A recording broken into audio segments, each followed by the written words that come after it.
Welcome. We are rooted in spirit. We transmit only what is coherent and we mirror only what is true. Where we get real, get rooted, and get free. Welcome to Rooted in Spirit. We are so glad that you guys came back to tune in with us because we promised you that we was going to dive into some deep-rooted questions, deep-rooted topics that you may be going through and didn't even know how to quite ask them.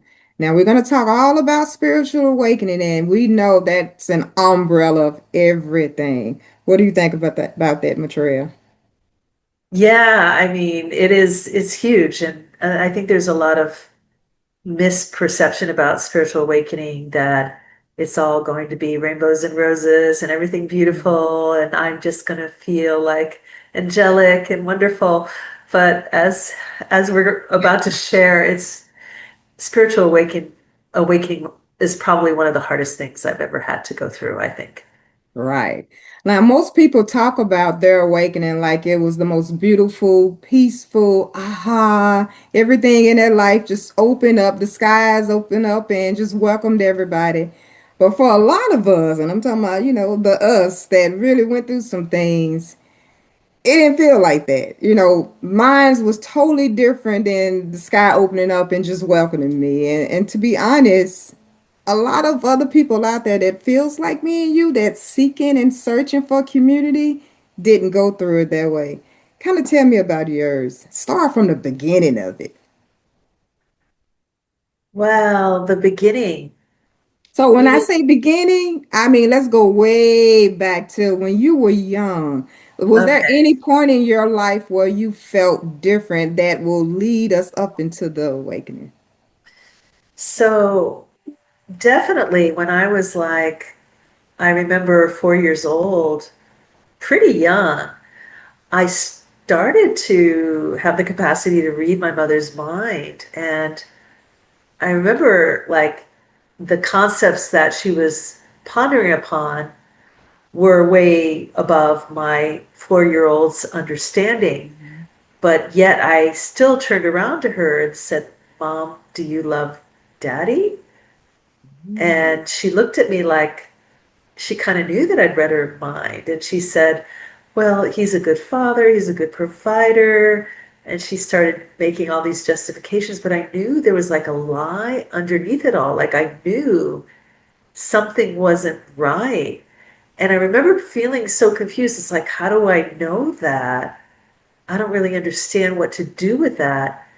And I didn't know how to process it because I was only 4 years old. So that was the beginning of knowing that I was really different than other people. Was there anyone else in your family that may experience the same things that you did, or were you the black sheep of the family? You know, they say that about those ones that came here to break cycles. Do you feel like that's part of your journey? Well, my mother does have a gift. She would have premonition dreams, and she has also seen spirits. And she once told me she saw my father, who used to astro travel regularly. She saw his astral body get out of his body and fly out of the window. So I guess I do come from a family that have gifts, but my mother was really terrified of her gifts. She was told by several fortune tellers that she should not delve into the realm of, the paranormal or being psychic and so forth because it could be dangerous for her. And I guess because several psychics told her that, she got really scared. And so whenever I tried to tell her about my experiences, she kind of shut me down. So I wasn't able to share it with her. So I felt like a black sheep, even though my mother had gifts and my father had gifts, but he had very different gifts. He was much more kind of galactic at that time, which I didn't even understand what that meant. But yeah, I was pretty much the journey was a very lonely journey because, yeah, I wasn't able to share what was going on with me with my mother. She was too afraid. Okay. Okay. Well, for me, similar, but again, in the last episode where we was introducing ourselves, I kind of went down and told you that I'm from Louisiana and the South, the deep South. where it's heavily Christian based, and grew up in the Baptist religion with that. And again, I went to church every Saturday, Sunday, and some Wednesdays. We even went to summer camp. So we was Wow. always in church. And as I come from a single parent, and she was just always in survival mode because she was providing for four girls.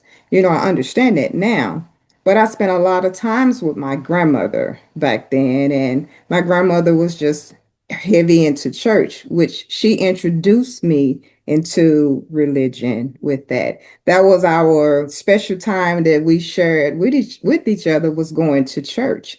And through that, I understood the foundations of Christianity and Jesus and God and all the other people that played a role in the Bible with that. Yes. But as a young girl, I've always heard a male voice in my head. And I thought that was normal. I thought everybody had a male voice in their head, giving them advice, showing them things, because not only do I hear, but I see things as well. And for me, it used to play out kind of like a movie clip.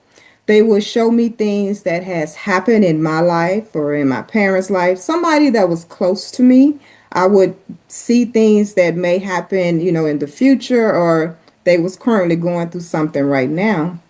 And there were times where I saw things that happen even like global. There were times when I was a kid, I would hear a song in my head, but that song wasn't even played on the radio yet. And I always would wonder, where am I finding these tunes? Then later on, maybe a year or some months down the line, I would hear that song. And I'm like, okay, oh my God, I never thought anything about it because that was my normal for me. And I didn't realize that everybody wasn't hearing a male voice in their head until I started my awakening, where I truly became conscious of everything that was going on with me. So I thought that was normal for us. And in my family background, my mom always knew what I was gonna do. She knew when I was lying. She knew when we would say we was doing something and we wasn't. Not only did my mom, but my dad as well. And I didn't even know he had those gifts until I got older and we just started talking about life experiences with that. But my mom, my grandmother, so it's really heavy down my mom's line and my father line. So I'm just one of those kids that grew up with that from both sides of the family, but we didn't talk about it. But we use those gifts not knowingly or not consciously knowing that we're using those gifts to take action or to do certain things. So it started off very early in my life, as a kid. And as I got older, I didn't know anything about that. You're young, you're a teenager. I just thought that was just second nature. Me hearing the voice tell me, do this, Shataka, you may want to do this, Shataka, and the way it will play out my good version and my bad version. So I got to choose which version or who I wanted to show up as Shataka.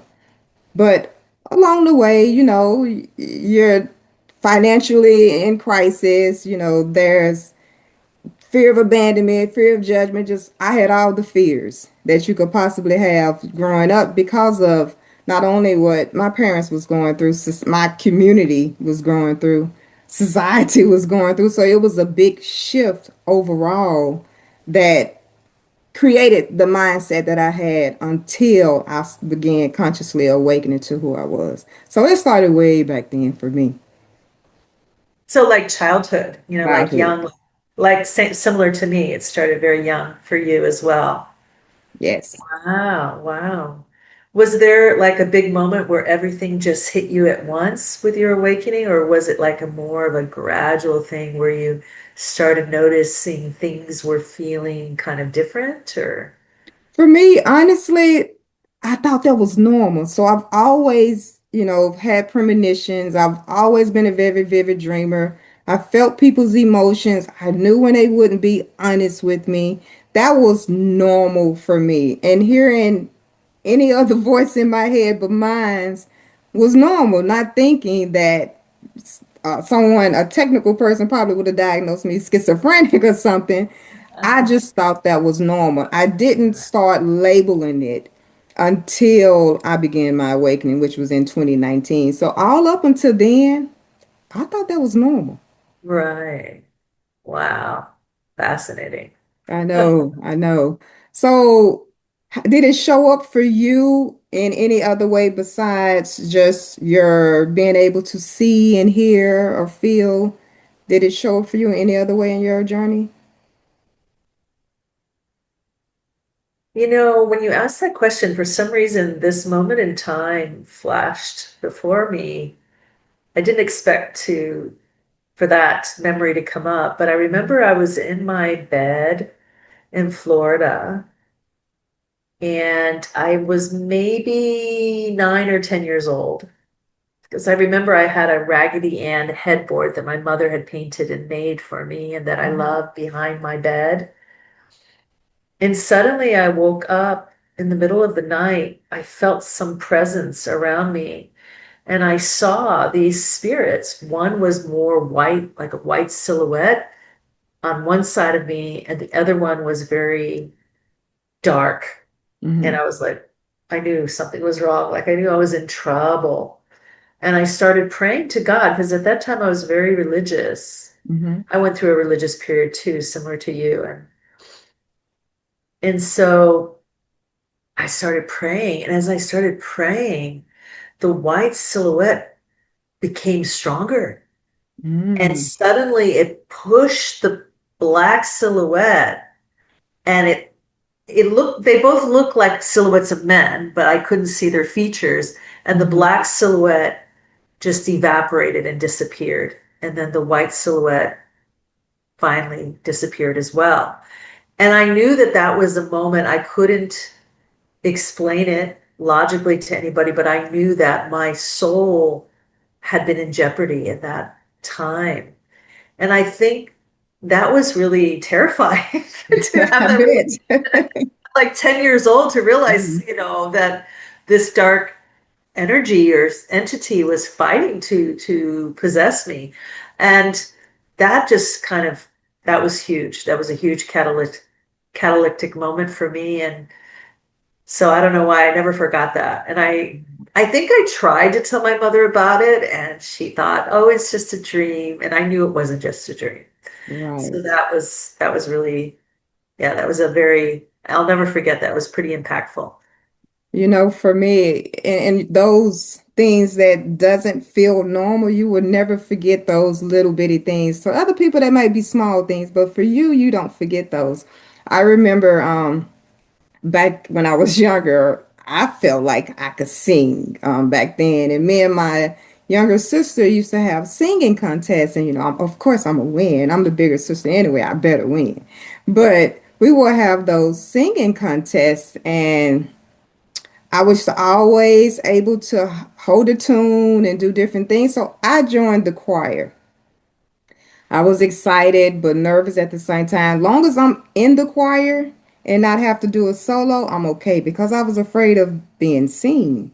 So I'm okay with harmonizing with everybody, but for some reason I was elected to do a solo. I was excited but scared at the same time. I went home and I told my grandmother they want me to do a solo, and my family usually calls me TK, and so they were, excited for me. TK, you're gonna do a solo? We didn't know you can sing. I'm like, I know, but my younger sister knew because we always had singing contests with that. So I remember the day it was time for me to do the solo on Sunday. Everybody was ready. When I tell you the fear paralyzed me, I was so afraid that I started coming up with different excuses so I couldn't get out there and be seen. I'm like, if they see me, they're going to see me. And if they see me, they're going to see through me.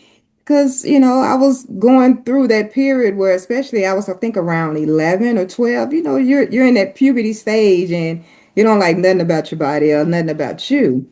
So I was so afraid of getting in front of everybody and singing that I canceled it. I told the choir director that I was instantly sick, that I couldn't sing, and of course she replaced me. But as soon as I said that, I heard the male voice in my head tell me, Shataka, if you don't use that gift, you're gonna lose that gift. And I'm thinking, that's okay. I don't think I'm gonna be a singer anyway, but I didn't necessarily believe that when I tell you, Maitreya.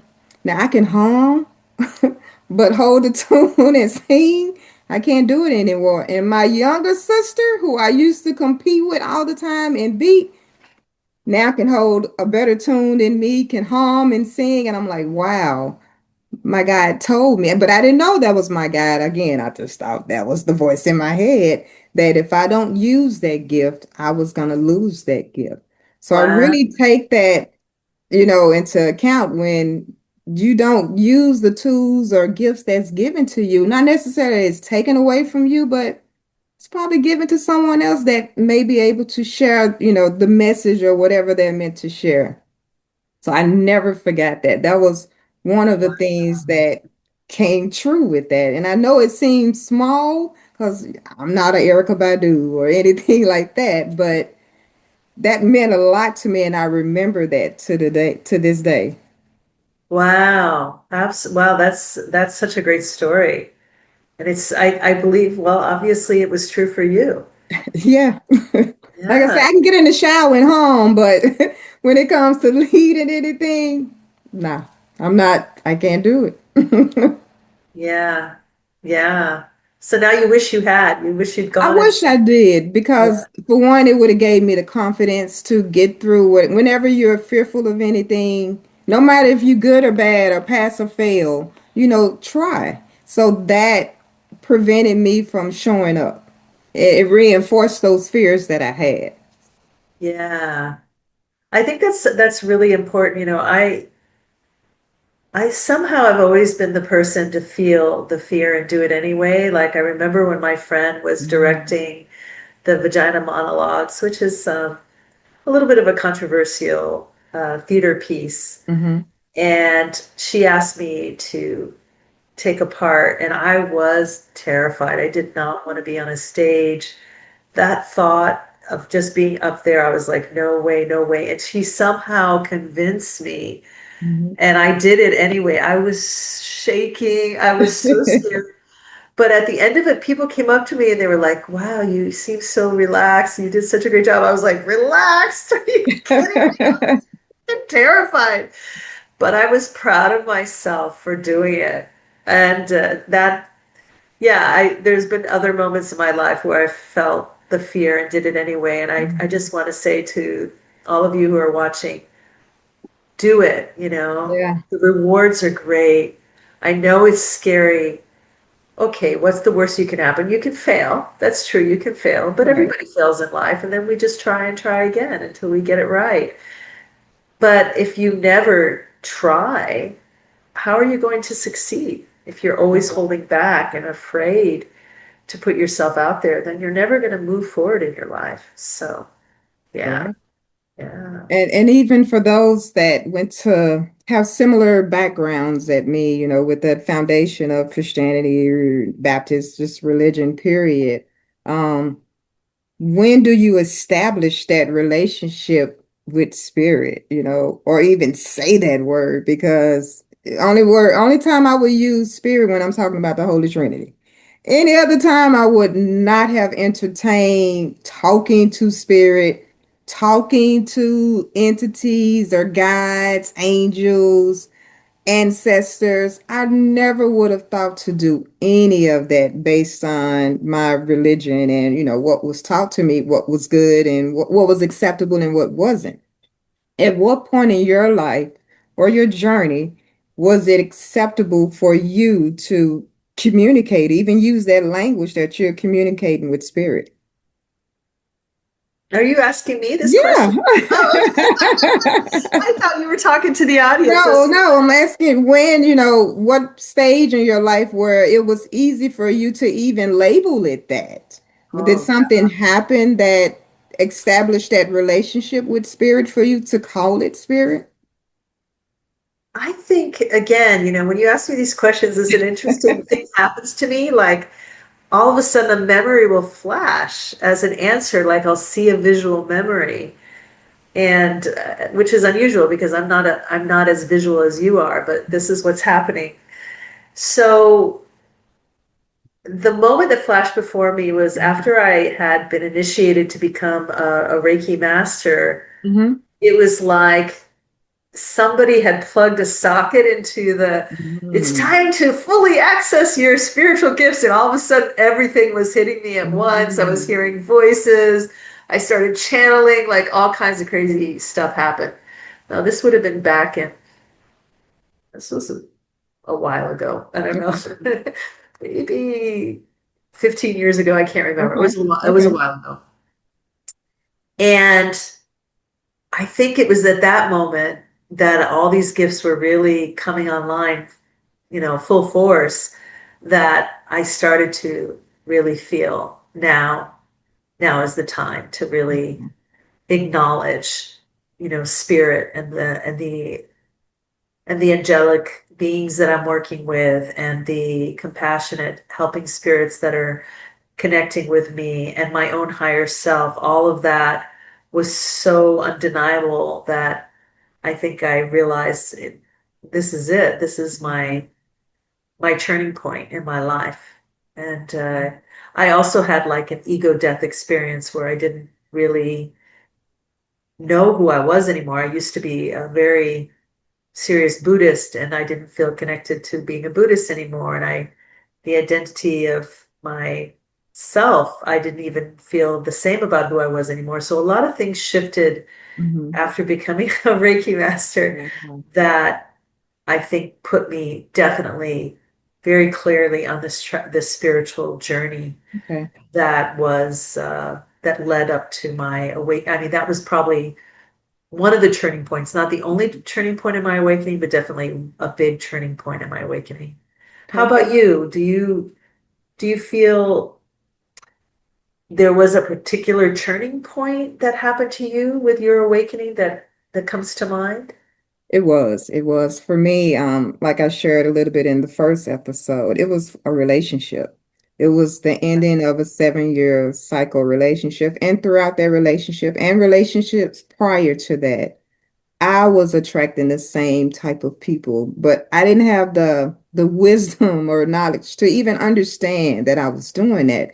But at the end of that relationship, I had to begin to look at myself. And looking at myself, meaning I started, I guess, looking at the beliefs I held about myself, the beliefs I held about what relationships should look like, and why I wasn't receiving those relationships that should look healthy. It really started making me looking at myself. And then once you start doing it, you take all those distractions out of your way where I can truly see me. I can truly be still because I was always on the go. And when you're always on the go, you don't realize you're distracting yourself and you're numbing yourself from truly what's going on inside of you. So when that relationship ended, I had to sit with me. And sitting with me, I didn't like that feeling. That was the most uncomfortable feeling I've ever felt in life. And I'm talking about even past having birth, giving birth. That was the most uncomfortable feeling because I felt empty.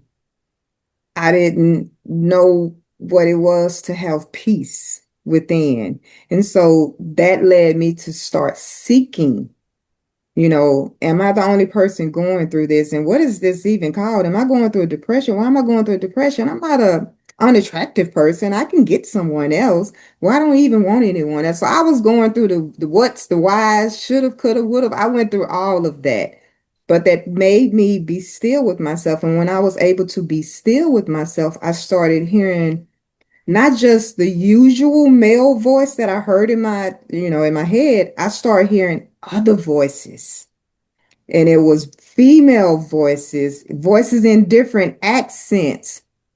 It was people that I knew passed on, started talking to me, and I'm like, oh shit, I'm going crazy.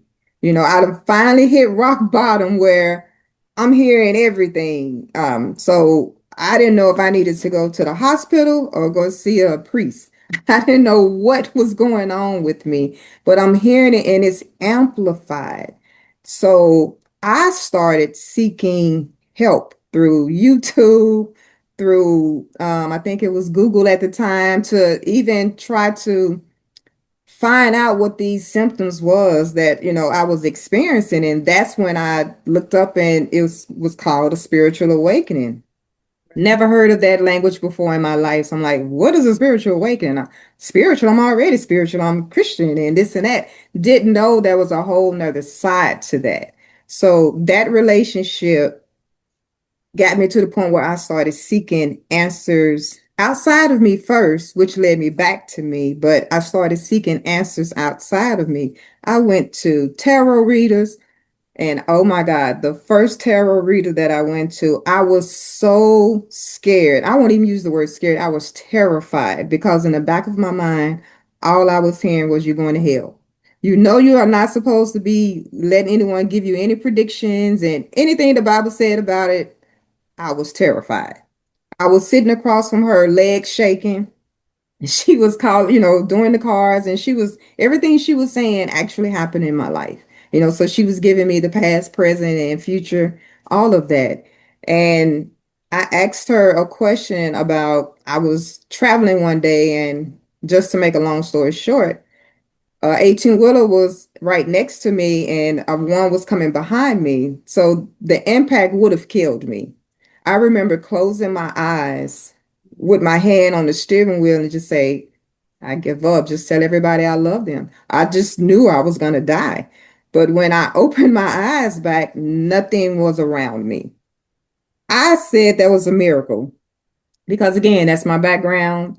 That's how I said that happened. But I asked the tarot reader what saved me. I know it was God in my mind. It was God, that saved me, but kind of break it down for me. How did I get saved? And she started telling me that there was Archangel Michael. And I'm like, Archangel Michael? We don't talk about angels, and not with name, not that deep into church. So I'm like, Archangel Michael. She said, yes, Archangel Michael is your guide. That's who you was born with. She said, he's telling me, because she was channeling him, that he's been with you since birth. That's the voice you hear in your head. So all the dots started connecting for me then. I gave that male voice a name, a label. So with that, it just led me down so many rabbit holes. When I say rabbit holes, when you new on your journey, you go down a lot of rabbit holes because you're trying to figure out what's going on with you. Is everybody else experiencing that? And will you get through that?